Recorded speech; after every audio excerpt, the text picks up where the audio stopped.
Salut fidèles abonnés, merci de recevoir mes salutations agro-éco-responsable.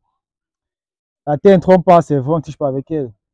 Ravi fait le plus de vous servir dans cette énième vidéo chez Agripreneur, où on abordera un sujet capital et important, notamment pour ceux qui sont généralement à la diaspora, qui veulent investir au Cameroun. Il y a un style de terrain agricole que vous devez absolument éviter d'investir votre argent là-dessus. Que vous soyez de la diaspora ou soyez même sur place localement. Il y a un style de terrain agricole que vous devez absolument éviter de faire des gros investissements ou d'investir vraiment votre argent là-dessus. C'est quoi ce type de terrain agricole chez Agripreneur? Alors, n'hésitez pas déjà de vous abonner, d'activer la cloche de notification afin de ne rater aucune de nos prochaines vidéos. Car chez nous, c'est l'agriculture de terrain et nous, c'est le bureau chez Agripreneur. Partagez au maximum ces vidéos parce que ça va aider beaucoup d'autres personnes et empêcher que beaucoup d'autres puissent commettre les mêmes erreurs que les précédents. Parce que nous avons vu assez de personnes perdent énormément d'argent à cause de ces erreurs-là. Et nous avons décidé de faire ces vidéos, c'est justement parce qu'on avait ces cas réguliers en cabinet et autour de nous aussi, il y a des proches qui nous ont sollicité pour savoir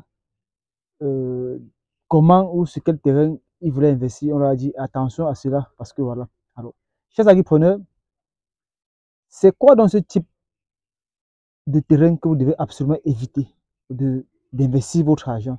Je dis bien que vous soyez de la diaspora, que vous soyez au pays, vous devez absolument éviter d'investir votre argent sur le terrain familial. Vous voyez, parfois, on est dans des familles où il y a des terres. Au village, on dit non, il y a 20 hectares, 30 hectares disponibles. Il y a des terres, généralement, que ce soit des familles polygamiques, là c'est encore grave, ou des familles uniques, monogames. Si vous savez, il y a des frères, si vous avez des cousins et autres, que vous avez une parcelle de terre qui vous appartiennent tous. De grâce, évitez de mettre le moins de centimes là-dessus. Parce que lorsque vous allez venir investir sur le terrain familial, il y en a qui vont vous observer faire, ils ne vont rien dire. Ils vont vous laisser abattre, défricher, tronçonner, dégager.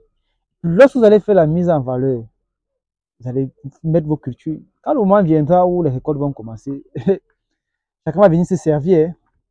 Et lorsque tu vas parler, on va te dire, mon ami, écoute, attention, hein, c'est le terrain familial. Ce n'est pas ton terrain. Donc, si tu veux enlever tes bananes plantains que tu as mis là-bas, si tu veux enlever tes ananas que tu as mis là-bas, si tu veux enlever tes arachis que tu as mis là-bas, si tu veux enlever ton cacao que tu as mis là-bas, enlever tes palmiers que tu as mis là-bas, tu vas ailleurs avec. C'est ce qui se passe beaucoup là dehors. Beaucoup de personnes ont investi de l'argent, après ils ont abandonné parce que c'est sur le terrain familial. Ce que vous pouvez donc faire si vous voulez investir sur un terrain familial, rassurez-vous que le partage a été effectué au départ, que chacun puisse avoir son lot. Maintenant, vous pouvez aller sur votre lot et investir votre argent. Au cas contraire, cherchez-vous un terrain, que ce soit dans votre village ou ailleurs, pour faire votre propre investissement, que le terrain soit à vous et porte votre nom pour garantir et sécuriser votre investissement.